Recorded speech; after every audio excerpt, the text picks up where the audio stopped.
This morning, we could see that probably it's better to invest 80% of your capital in the best companies of the world. I'm going to make a comparison. It's a little bit like real estate. When you choose to invest in real estate, there is a key factor, which is location. Even some people say location, location, and location. Just think about it.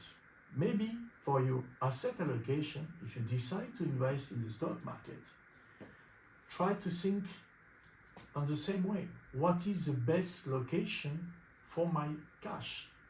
So I would suggest you invest 80% of your cash in the best company of the world. There is two options, I would say.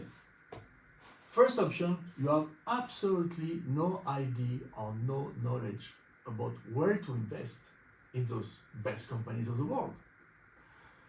On the stock market, if this is the case and you have absolutely no idea, I would advise you choose an index fund. You can find by thematic. Let's say you like healthcare, or you like technology, or you like robotics, whatever. Or you can choose an index by region. Could be Asia, could be Europe, could be the US. Let's take, for example, here an example with the biggest index fund of the world, which is the S&P 500, about the 500 leaders, the biggest company of the US. So, if we look at 5 years, and you had invested in the S&P 500 5 years ago,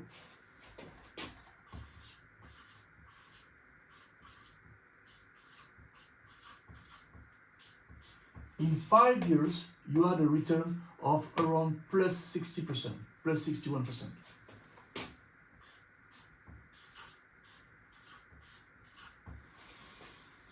You start to invest in 2018, we are now in June 2023. You had the COVID crash, difficulties with Ukraine war, difficulties with inflation. Well, it's a decent return of plus 61% in a 5-year period. Because you took an index fund, it's a passive fund, it's a low-cost fund, and you are invested in the 500 biggest company in the US.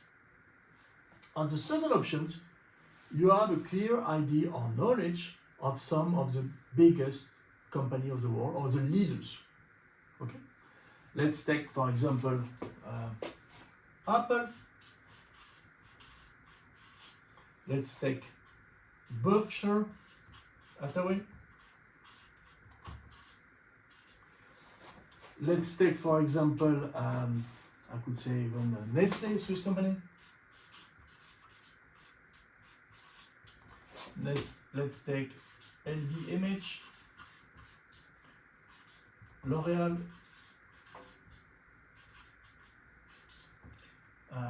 Microsoft,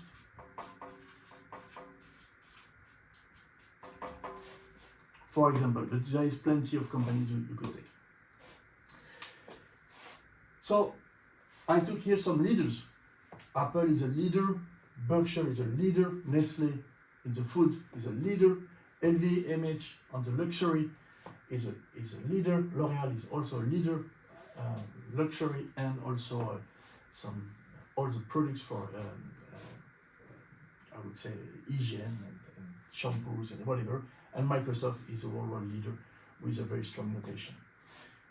So for the last 5 years, let's take also the performance, 5 years.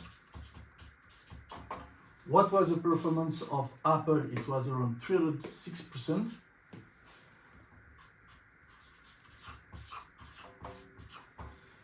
The performance of Berkshire was around 80%.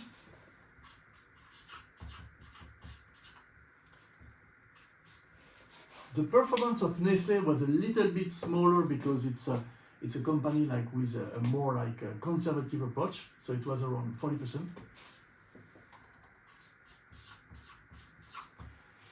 LVMH had an incredible performance, like for example, for a little bit like Apple, plus 196%. L'Oréal, for the period, had a performance of nearly plus 100% at 95%. And Microsoft, on his field, had a very strong performance of plus 220, I think it was 220, 239%. The period is 5 years, as I explained here, 5 years. So, either you took an index fund or you choose some leaders.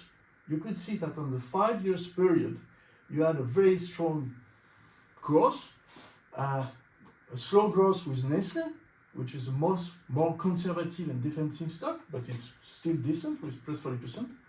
And here you don't have all the dividends that were paid during the period, or some incredible return with Apple, Microsoft, LVMH. Sometimes I would advise that you make a mix of the two. You take the S&P 500 and you take also the biggest leaders. What are you going to do with the 20% of your capital? It will be another course or another training. You can go, if you know, some small caps or biotech or very small companies that you have a very strong knowledge, and you take some more risk or some more trading risk. But if you stay with the 80% for the long term, you will probably be successful. So this is my advice. Stay with the best company of the world with 80% of your capital. Thank you very much.